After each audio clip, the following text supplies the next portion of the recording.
Hello everyone, it's Lucky, and today I'm going to be bringing you guys my Week 10 battle versus the Ballonlea Brionnes. That's right, I finally looked it up. I finally decided how to pronounce that, so at least according to Google. So this week, as I said in the last video, I have playoffs clinched, and now it's just about seeding, although I don't control my own destiny quite. Nolan, who's in first place, would have to lose a game, and then I'd still have to beat him to claim the #1 spot. So because of that, I'm going to be trying a little bit of fun sets. However, I'm still going to win and not completely meme out because there's such a fight for the final fourth playoff spot. I don't want to give certain teams more of an advantage than other teams. That being said, I'm still going to have fun because why not? Also, this week, kind of a life lesson in laziness. So, these are rematches against teams I'd already played. Now, my first 3 weeks of the season, I didn't do my whole layout thing.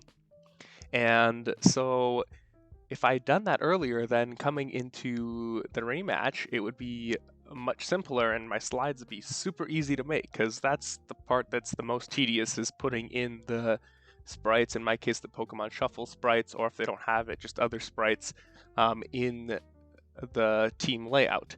And if I had done that a few weeks ago, then this time it'd be much easier, but I didn't, so had to do that whole thing again.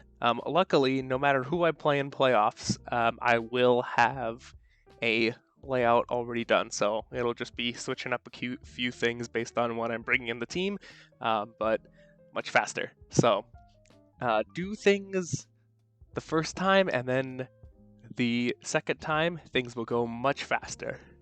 So with that being said, I will now be getting into the team that I am bringing this week. Alright, so my team is on the left as always, and my opponent's team is on the right. He has a team of Mega Heracross, Landorus T, Cinderace, Hatterene, Stakataka, Glastrier, Porygon 2, Incineroar, Gastrodon, Jolteon, and the Meme Tree. And so he has a couple differences from the last time we played. So since the last time we played, he has ended up picking up Cinderace and Stakataka, and I can't quite remember what he dropped. But either way, those are the new things. So offensive threats I see is he has Landorus T, is obviously a big offensive threat. He has Cinderace, and Trick Room is a pain against my team. Now, Mega Heracross does hit hard, but I'm less worried about that specifically. It has a lot of other stuff, and then like Hatterene, Glastrier, Stakataka, that's all under Trick Room. So, defensive pains are the Porygon 2, that thing just doesn't like to die, and Gastrodon, especially with the team I'm bringing, it doesn't necessarily have the completely best answers for it, but hopefully we can get around it. So what I do expect him to bring is, I'm almost certain he's going to bring the Landorus, the Hatterene, the Porygon 2, and Jolteon. I think the Landorus, Hatterene, and Porygon 2 have come to almost every game, if not every game so far. And then the Jolteon just does pretty well against my team. I think he's going to bring it for the Suicune and the Corviknight. And then I think he's probably going to bring Cinderace just because it's new and he didn't have it last time. And I think if he's going to bring one of the fire types, he'd bring that over the Incineroar. And I think Gastrodon is probably coming just to deal with the Suicune specifically. I don't know if he brought it last time, but I think he's going to bring this time to deal with this Suicune. And then possibly, I think Stakataka he could bring if he wants to go full Trick Room mode. Same with Glastrier. Yeah, so what am I going to be bringing this week? Well, first off, I would be bringing a Choice Specs Suicune, and this is because I kind of want to try to get Suicune more kills. You know, at the beginning of the season, it was just like, whatever, it's gonna do what it can. But as it's racked up the kills, I I kind of want to get it in or keep it as MVP. Regardless, I think it's done better than I would have ever expected or anyone ever would have expected from the Suicune. But yeah, so basically enough speed to outspeed a Mega Heracross. That's adamant because I wanted the most power possible. So 252 modest nature, special attack, and then the rest just thrown into HP because Suicune's naturally bulky. So I have Hydro Pump, Scald, Ice Beam, and Toxic. And so I was considering a Shadow Ball for a little bit, but his only water resist is the Gastrodon and the Meme Tree, and I don't think the Meme Tree is coming, but if it does, I can hit it with Ice Beam. Or click the Toxic on that, or Gastrodon. And the only thing Shadow Ball hits super effectively is the Hatterene, but actually a Stab Hydro Pump hits harder than a non-stab, just regular super effective Shadow Ball, because Hydro Pump actually comes with stab to 165 power versus a super effective Shadow Ball is only 160 power. So just gotta hope that Hydro Pumps hit. So next I have my Corviknight set, which is basically the same exact set that I brought last time, just switched Waconberry for leftovers, or switched out leftovers for Waconberry just to help deal with the Jolteon better, because that's his main answer to the Corviknight, especially if I set up bulk ups. So yeah, basically the same set as last time. Garchomp I decided to have a little bit of fun with. It's Life Orb set, but I decided to go fully special this week. So enough speed to outspeed a Jolly Landorus, and almost max special attack with 96 HP investment. That's to get the Life Orb number so that I get the maximum number of Life Orb hits. In Draco Meteor and Earth Power there for stabs, Fire Blast just as third move, mostly for Spectre. I didn't necessarily put a whole lot of thought into it. And then Toxic is there, hopefully to try to Toxic the Gastrodon or the Porygon 2 or something that's annoying. Tapu Koko this week is kind of just a pivot set. Well, that's not even a pivot set. It's kind of my anti-Porygon 2 set with Nature's Madness and Taunt. But I also wanted Dazzling Gleam and Thunderbolt for damage. Enough speed to outspeed a Jolly Cinderace. And then max special attack, the rest in HP. Hitmontop is literally just a copy-paste of last time. That's a little bit of laziness in there. I just hey, it worked decently well. Could handle Porygon 2, the triple axle, can handle Landorus T, Spadef just to be a little bit more bulky. I think last time I gave a reasoning for my EVs. I can't remember exactly what they were, so I guess if you really want to remember what they were, go back and watch my week 3 video. I've been I didn't put the most thought into this just because I've already clinched for playoffs and, don't need to stress myself out over nothing. So, and the last set is kind of cool, Spiritomb set. Also it'll help out if he gets the Trick Room up, but it's kind of my, I don't really want P2 to give me too many problems. So I have Poltergeist, Shadow Sneak, Payback, and Trick. Poltergeist is just its strongest attacking move with the Choice Band. Shadow Sneak, priority is always good. The Trick is there mostly to try to trick the Choice Band onto P2, get away its Violite, and also just then I could trick something else if I get the Violite if I get it away. So there's that. Payback is there because I think a lot of the time I will be going second. So either in Trick Room, I naturally outspeed all of his Trick Room mons, or have a higher base speed than all of his Trick Room mons. And outside of Trick Room, I underspeed everything else. So a lot of time I'll be going second, so Payback there is good to get that extra power if I get hit first. So that's the team for this week. With that, I will see you guys in the battle. Alright, jumping into the battle. So the first thing you guys may or may not notice is that I have a different name this week for my showdown character. Normally my username is Darth Hoodie, but because of a kind of a joke that happened in the WPF podcast, which when that drops, hopefully you guys will listen and hear kind of where the joke came from. But I decided for my name I was going to do something that was similar to but different to my normal name. So normally I'm Darth Hoodie, so kind of something similar to that, but not exactly the same. Is instead of Darth, you go Dark Light, and then instead of a hoodie, a sweater. Maybe Jedi sweater would have been better. I don't know, but that's kind of where that came from. So hopefully you guys will listen to the podcast and kind of get that joke a little bit more. But now going into the actual battle thing, so he brought pretty much what I was expecting. He brought the 4 I thought for sure coming, and then the Cinderace and the Gastrodon, which I thought were probably coming. They ended up also coming. So I'm going to lead off with my Spiritomb. I think that'll probably be the best lead against most of his team. If he leads off with Porygon 2, I can go ahead and trick it the Choice Band. If he leads off with Hatterene, I can hit it with a Poltergeist. So that's what I'm going to lead with, and we'll see how the battle goes.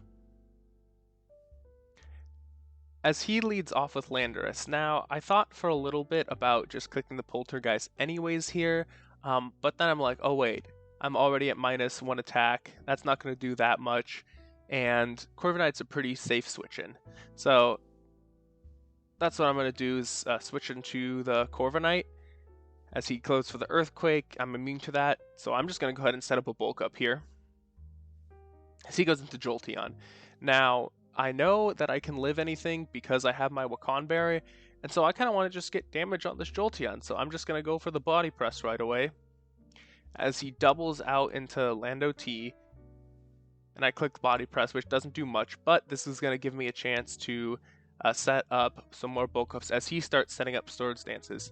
Now, one thing I didn't mention is that the Jolteon just hard switching out makes me think that it might not be running Volt Switch, but I didn't necessarily think that at the time. So he's going to set up Swords Dance.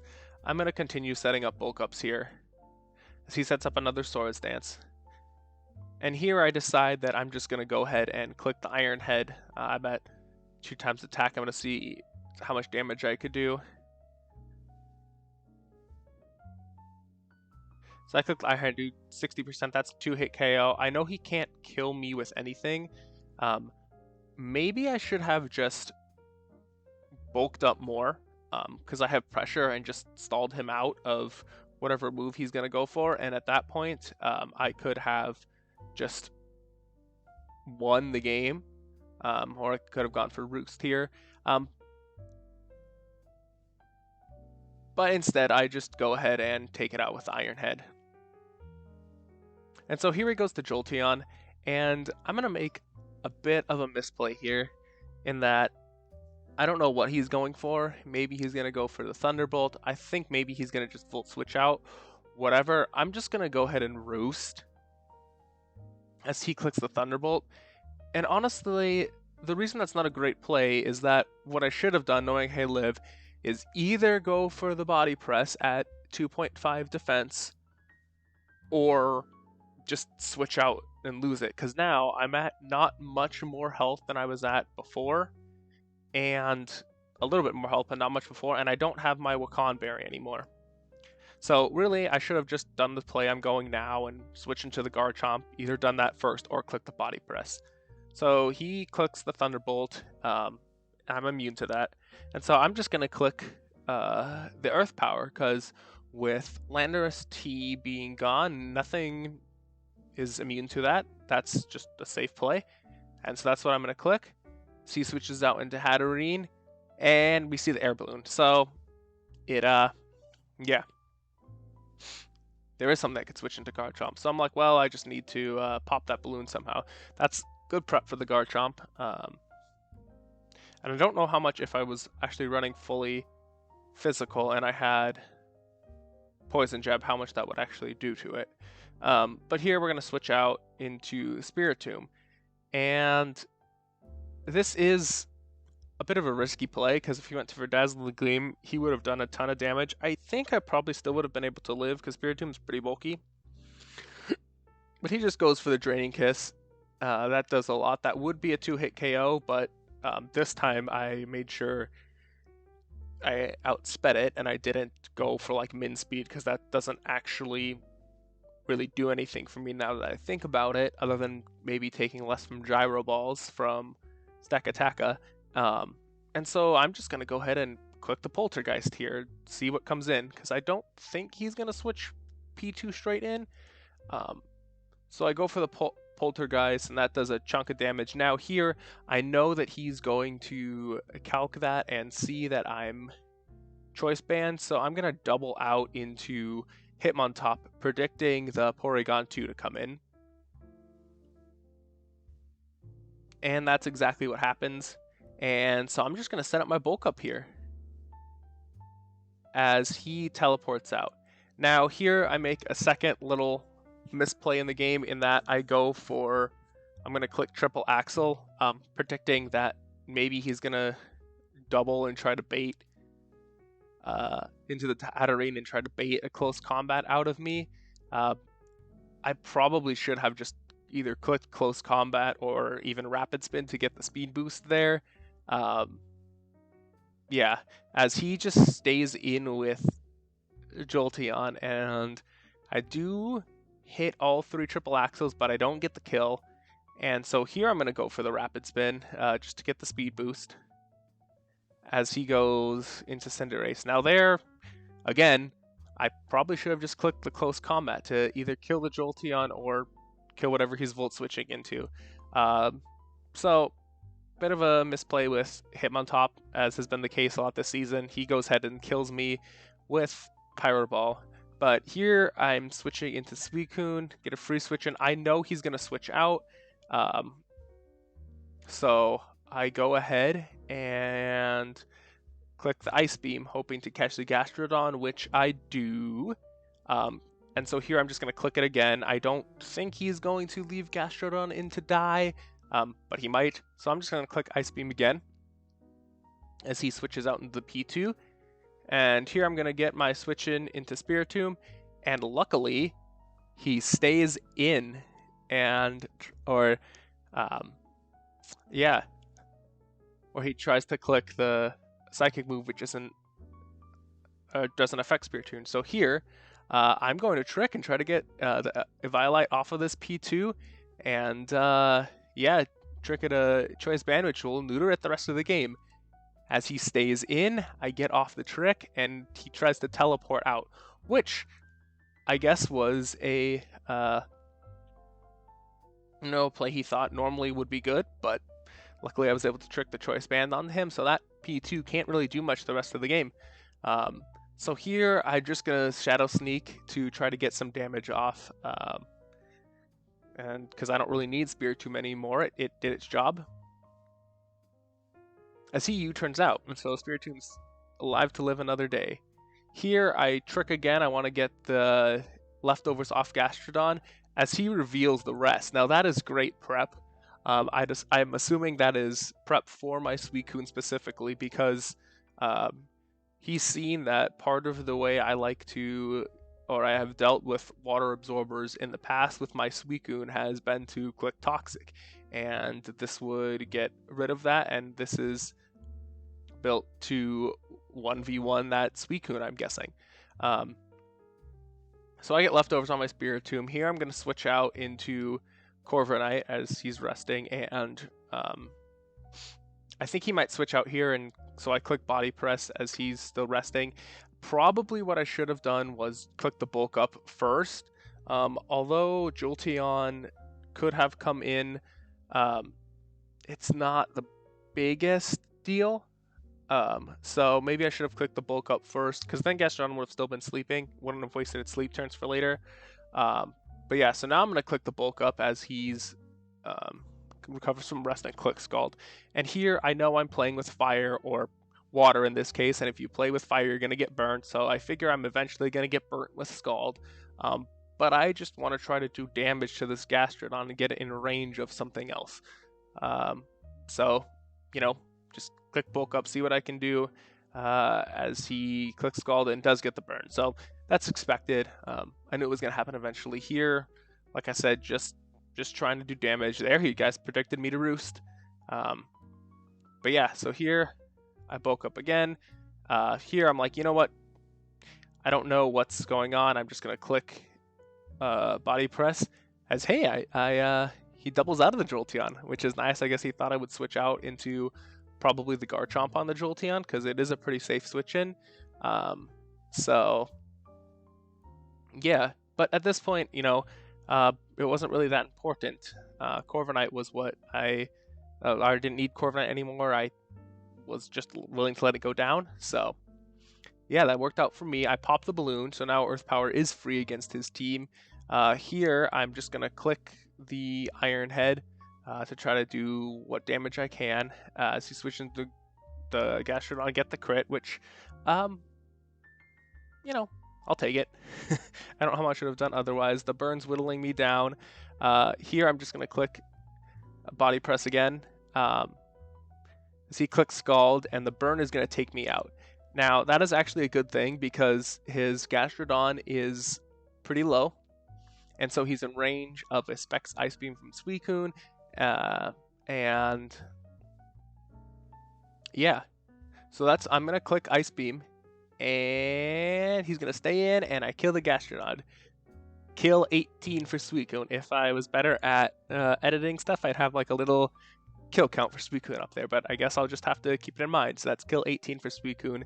Here, I don't really want Suicune to die, so I'm just going to switch out into Garchomp because it's a pretty safe switch in as he goes for the Thunderbolt. Here, I'm just going to kill it off with Earth Power as he clicks the Rain Dance, and I'm like, okay, that's interesting. Don't exactly know what that was for. I guess he was trying to set up Weather Ball for himself to do damage to Garchomp, but he set up Rain for my Suicune, which I'm like, oh, thank you for if I can get that in. So here he goes into Cinderace, and I'm just going to click the Earth Power as he U-turns out into Porygon 2, and I do a little bit of damage. And here I'm just going to switch out into Suicune, because now he could... I don't know if Porygon 2 actually gets Thunder, but he could have predicted Suicune by hitting Thunder or Thunderbolt, but him being Choice Banded made me think that he's not going to do that on Garchomp and give Garchomp a free turn. So I got a pretty safe switch into Suicune here, as the Shy Shock doesn't do much, and I'm going to go ahead and click a Rain Boosted Hydro Pump and just OHKO the Hatterene.